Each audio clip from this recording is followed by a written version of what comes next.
We've looked at requests so far, and we've understood what resource URIs are and what HTTP methods we need to use are.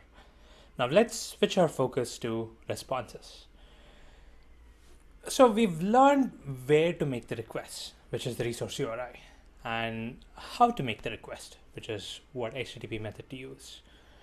So let's start looking at what the responses should be. When a request comes in, what should the REST web service respond with? Knowing what the client will get back from the server is an important part of the API because the client needs to write code to handle that response. Now, if this were a web application, we know that the response would be a HTML page, right, with styling, formatting, and also, of course, the actual data in a presentable format. But when it comes to RESTful web services, you don't need to do all the styling and the formatting anymore. You just need to send the actual data. Now, how do you send it? We discussed about various standard formats that the responses can be sent in, like XML and JSON.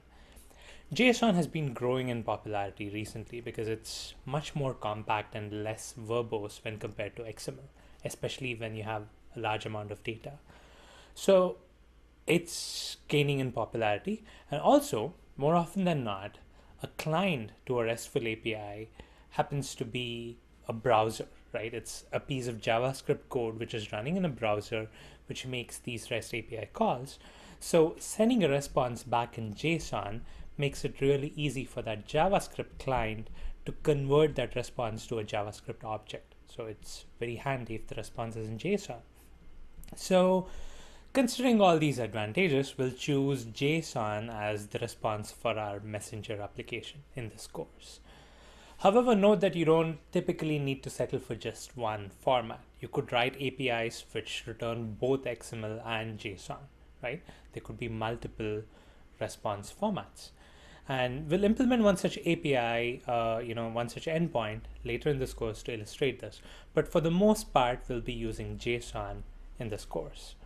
So let's look at the format itself. Let's say our message entity class has these 4 member variables: the ID of the message, the text of the message, when it was created, and who created it, right? 4 simple properties. When a GET request is made for a specific message, say message ID 10, the JSON that you would return to the client would look something like this. You again have the 4 properties with the values for each of those properties. But the response doesn't have to be JSON. You could return XML as well if the client asks for an XML format. We haven't covered how a client could ask for any specific format. We'll look at that later. But yes, a client can say, I need a JSON response or I need an XML response. Now, if the server were to return the same message instance in an XML format, it could probably look something like this. We have the same message entity with the same values, but in a different format, right? It's in an XML format. Now, clearly, the JSON response and the XML response are different, right? The format is different, but they still represent the same resource. They still represent a particular message, which is message ID 10. In other words, these responses are different representations of the same resource. This is actually a very important thing to remember. When you make REST API calls, you're sending or receiving representations of the resource. Different representations could have different formats, even though the underlying resource is the same. This is actually how REST gets its name. REST stands for Representational State Transfer. So you're transferring the representational state, okay?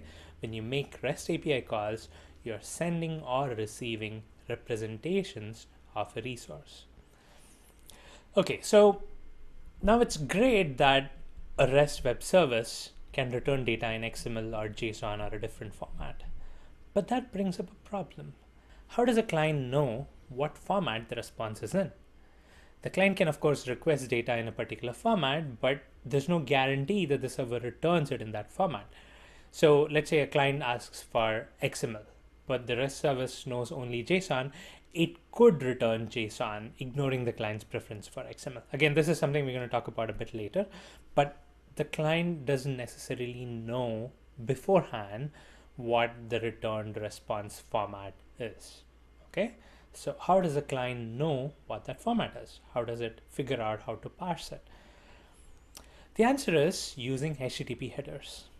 The HTTP protocol has a concept of request and response headers.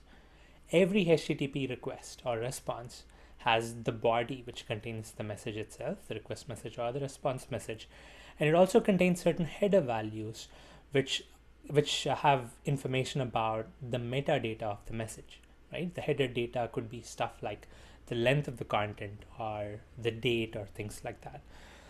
One such possible header is called the content type.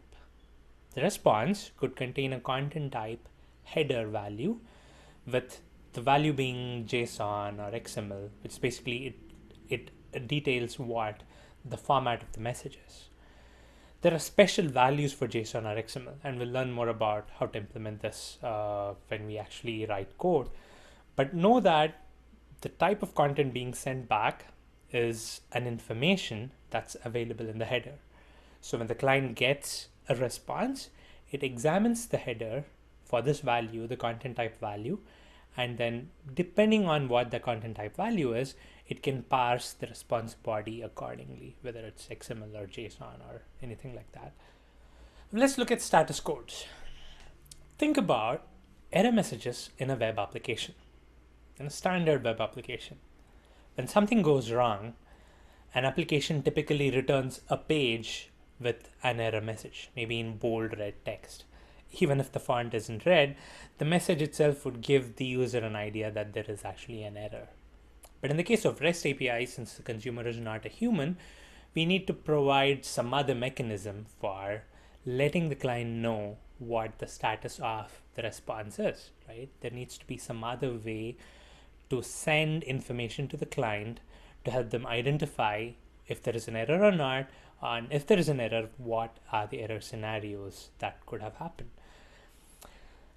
The way to do this is by using status codes.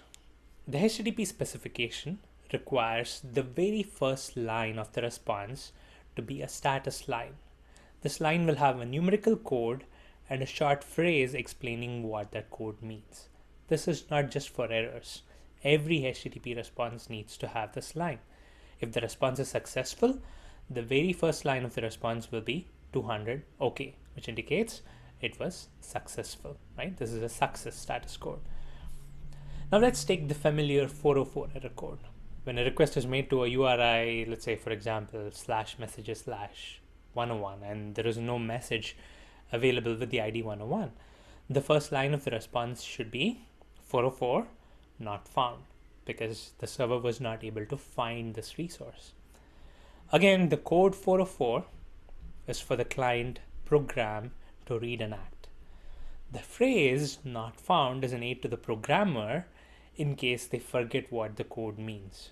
Not that any programmer would ever forget what a 404 means, but that's what it's for. There are a bunch of codes that are important for us to remember and use when writing a REST API. These codes start from 100 and go up to 599. Not all of them are valid codes though, so you don't have 500 different possible codes. There are basically 5 classes of these status codes, and the first digit indicates what class the code belongs to, 1 through 5. So the codes starting with the digit 1 are informational codes, like acknowledgement responses. We'll not be using these codes in this course. The codes starting with 2 are success codes. They indicate that the server received a request from the client and processed it successfully. We've already seen 200 OK, indicates a successful response. You return this for any request that you are able to successfully respond to. But there are some other 200 codes, like 201 created. This indicates successful resource creation. Let's say you get a post request on a collection URI like /messages and you were successfully able to create that message. You could return 200 OK saying it's a success response, but a better response code would be 201 created, which specifically stands for a creation acknowledgement, right? You're telling the client that you are successfully able to create that resource.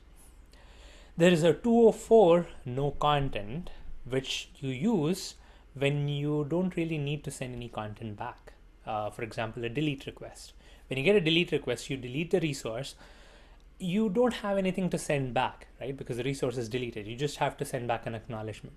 So you could return 200 OK again with no message body, but you could also send 204 no content, which makes it really obvious to the client that the server really intended to send nothing back. Okay, so those are the 200 codes, the codes starting with 2, which are success codes. The codes starting with the digit 3 are redirection codes. These codes are used by the server to ask the client to do further action to complete the request. For example, it could be a redirect asking the client to send the request somewhere else, right?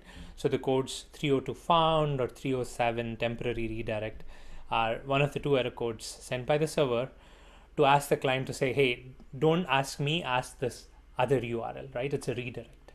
304 not modified is an error code which the server sends when it needs to tell the client that there is nothing that has been modified, right? Let's say the client tries to get a resource that it's already got before. Now the server can send the status code and say, hey, I've already given you this resource a little while back and nothing has changed since then, right? So that's when you send a 304 rather than sending the whole response again. So those are the 300 codes. There are much more than what's in this list that I'm covering. I'm looking at the more important ones. You can look up the complete list of codes for a more comprehensive list. Okay, so the 400 codes indicate client error. These error codes are returned if the client makes an error in the request. The request syntax could have been incorrect, or the client is requesting something that it's not supposed to see. So there is 400 bad request, which is a blanket client error. The server is really not able to understand the request. There is 401 unauthorized, which means that the client needs to sign in or authorize themselves to see the resource. There is 403 forbidden, which means that the client may have authorized or logged in, but they're not allowed to make this resource request, right? They don't have the right access or something like that. There's 404 not found, no description required. 415 unsupported media type, which means that the client is speaking in a language that the server cannot understand, some format that the server cannot understand. So the server just responds with 415 unsupported media type. Okay, so finally, the 500 codes indicate server error, right? The 400 codes are when the client screws up something when sending the request. The 500 codes are when the server screws up something when sending the response back, right? So it's basically the server saying, okay, I got your request. It looked like a valid one, but something went wrong when I tried to process it. So it returns the 500 codes. So the popular 500 error code is 500 internal server error. This is a generic error code. The server gets a request, the resource exists, or otherwise you would have got a 404, right? So the server is able to find the resource, but something went wrong when processing the request. In this case, the standard practice is to send the error code 500 along with the error details in the body of the response. There are a bunch of other codes, again, like I said, but these are the important ones to remember. We'll look at more when we start implementing some of these APIs. But let me remind you again, these codes are for you as a web service developer to use, right? The clients already know what this means when they see one of these error codes. So it's up to you to send the right error codes when these events happen. For example, let's say you get a runtime exception when processing a request. You need to send back the error code 500 because this means server error.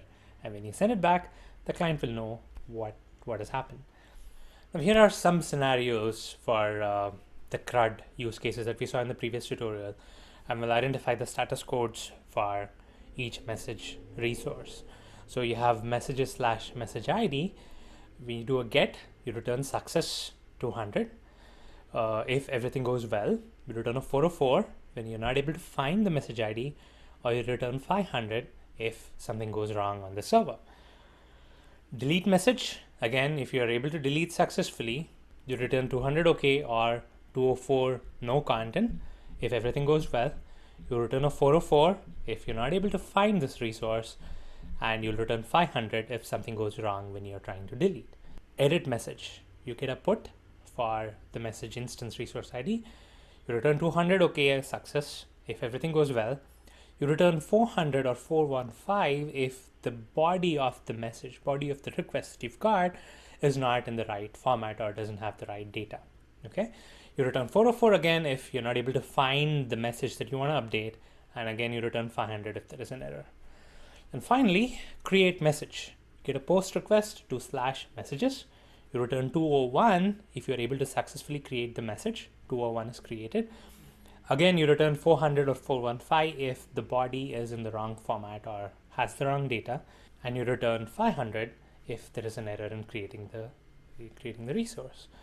I hope this gives you a better idea of the status codes to be returned. Responses for other resources would mostly follow the same pattern. Again, this is a small subset of the HTTP status codes, and we'll look at some more when we start implementing the APIs. To summarize, in this tutorial, we learned about resource representations, we learned about HTTP message headers, and we learned about HTTP status codes. These are things you have to keep in mind when you're developing your REST API. Thanks for watching.